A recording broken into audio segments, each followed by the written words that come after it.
પાવી જેતપુર તાલુકાના ખટાસ ગામે મકાન ધસી પડતા મોટી દુર્ઘટના સર્જાઈ હતી.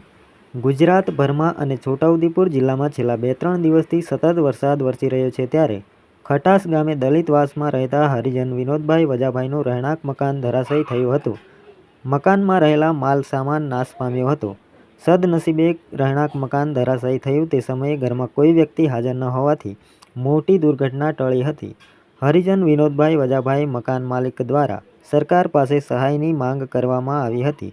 પાવી જેતપુર તાલુકામાં છેલ્લા 2-3 દિવસથી સતત વરસાદ વરસી રહ્યો છે ત્યારે સતત પડેલ વરસાદના કારણે ઠેર ઠેર રસ્તાઓની કફોડી સ્થિતિ બની છે તો ક્યાંક મકાનની દિવાલો પડવાના કારણે બનાવો બન્યા હતા તો વળી મકાન ધરાશાયી થવાની ઘટના પણ સામે આવી હતી.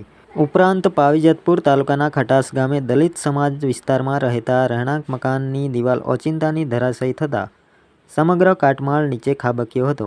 આ મકાનની દિવાલમાં પાણીના ભેજ લાગવાના કારણે મકાન ધરાશાયી થયું હતું. સદનસીબે જાનહાનિ ટળી હતી.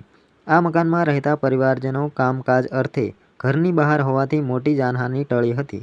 ખેત મજૂરી કરી ગુજરાન ચલાવતા વિનોદભાઈનું મકાન ધરાશાયી થતાં પરિવાર ઉપર જાણે આભ ફાટી નીકળ્યું હોય તેવી સ્થિતિ સર્જાઈ હતી.